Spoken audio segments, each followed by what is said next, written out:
With less than 6,000 black rhino left in the world, host nations have rallied against the ever-looming threat of poaching and wildlife crime.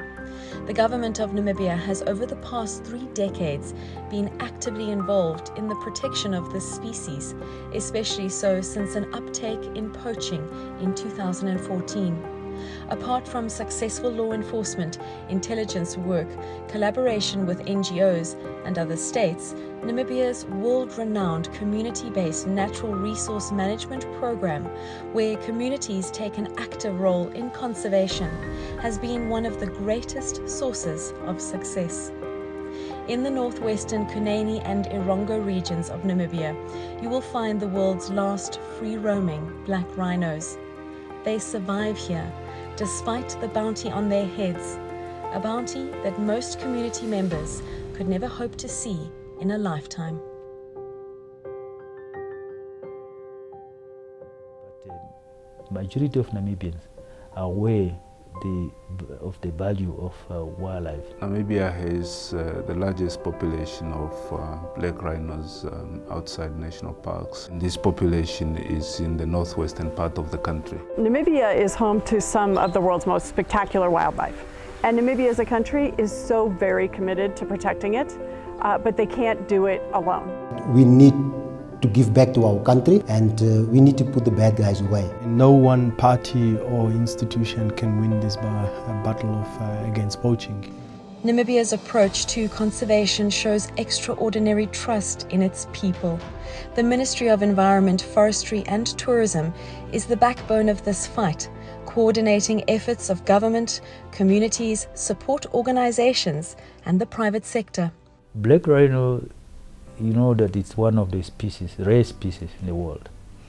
And you know that Namibia has the largest population of black rhino in the whole world. In the whole world, almost close to 65% of black rhino are in Namibia. And there's a very rare species of that, what scientifically we call it bicanus bicanus. 95% you only find it in Namibia. We try to make sure that we protect this rare species in the world, and it has become our heritage. And not only that, it's also our pride as a country, as a nation. We'll look at first what is required, what are the necessities to ensure that we bring these poaching incidents to stand still or to completely eradicate it. First is to work with the communities. From a policy standpoint of view, government has absolutely allowed communities basically to drive their own development. Those communities have embraced the concept of conservation in its totality, and they share the resources with the wildlife. In 2014, we started to see the threat in terms of illegal killing or poaching of this population that we are very much proud of. When we saw in 2014 16 animals poached, moving from 5 that were poached in 2013, and that made us get worried. This visionary approach taken by the government of Namibia is supported by a network of collaborative and coordinated efforts. Local NGOs and international support from governments such as the United States of America have been fundamental. Wildlife trafficking and wildlife crime, it's big, big business. It's well financed, it's well organized, it's transnational. So that's why the United States has stepped in to help. Our assistance is really broad. We have to come at it from every angle. For example, we've been supporting, training, equipping the game guards, the rhino rangers on the ground, dehorning black rhinos so that the rhinos don't have any intrinsic value for the poachers to go after them and kill them. We train customs officers, police, anti-poaching unit patrols. We've stood up an anti-poaching dog unit, a canine unit that's had a lot of successes already. So we really have tried to go at it from every angle that we can. And we've really had some great successes already working together with Namibia. One of the arms of this coordinated response was the establishment of Operation Blue Rhino. The Blue Rhino Task Team is the law enforcement component of a broad network of local and international partners who work together fighting against wildlife crime. Operation Blue Rhino investigates wildlife crime in Namibia arrests perpetrators, and ensures swift prosecution. Many of their successes are preemptive. The Blue Rhino concept started early 2018. How we came about Blue Rhino was that I'm heading an investigative unit within the Namibian police force that investigates all crimes related to protected resources, rhinos, elephants, and also diamonds.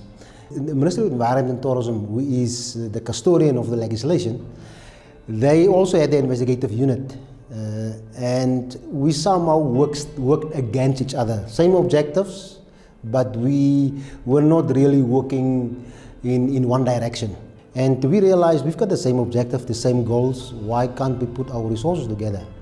And we put this concept in front of them that we want to develop a task team with objectives to strengthen investigations, to holistically look at wildlife crime cases, even old cases, get the detectives, hand-picked detectives from all over the country, and then put them together in this team. The main objective was to get prima facie evidence and cases that we can put in front of a prosecutor, in front of a court, and secure convictions. Our aim is not only to arrest bad guys, we want to stop poaching. We've prevented rhinos being killed.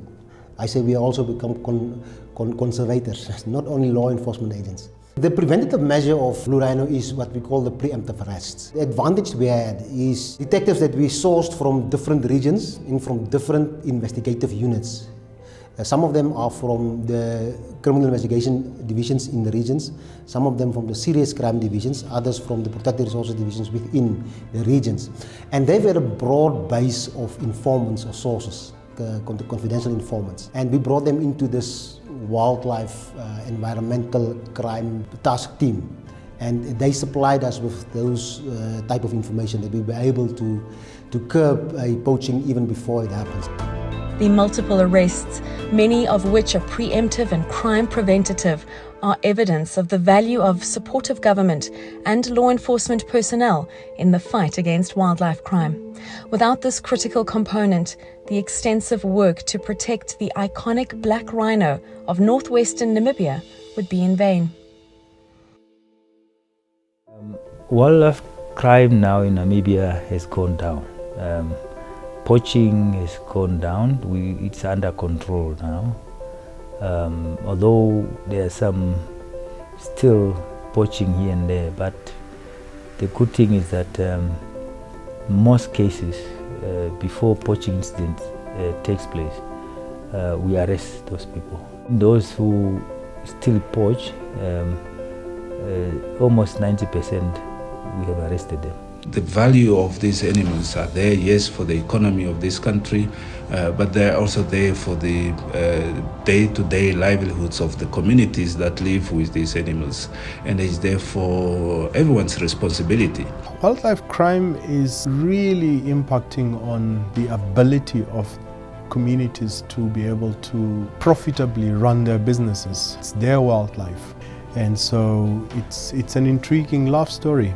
From the communities themselves, from non-governmental organizations, the private sector, traditional authorities, everyone needs to partner with government, and this is quite important because as you partner, you can get information very quickly. You can prevent these animals from being poached because we have the presence of the communities there. We have the presence of the private sector on the ground. We have the presence of the traditional authority on the ground. We will then ensure that the results from the conservation of this wildlife benefits this country, benefit the rural communities who live with these animals. Over the last 5 years, black rhino poaching has gone down year on year. And that's really just testament to the partnership we have with communities, with NGOs, with the government. From the community level, where you have communities and NGOs and government working together, all the way up to the international level. Because really, wildlife crime, it's transnational. It goes across borders, across regions. A multi-agency approach which taps into the various skills of different partners. This is not the normal face of conservation. It's visionary, and in Namibia, it's working, as proven by the country's growing wildlife populations, reduced poaching numbers, and many arrests. In Namibia, it no longer pays to poach. A nation that can be proud of its collective efforts to protect one of the most precious species. In fact, we are one country that we have become an example to others. Over my past 3 years, I've been so impressed with Namibian people from all walks of life, from communities to game guards to rangers to government to the NGOs to everyone who is so committed to really protecting this spectacular wildlife for future generations, benefit of the people here, the animals themselves, and the world. And it's just been a real honor for the U.S. government to support that effort. It's one of the best things I've been involved in.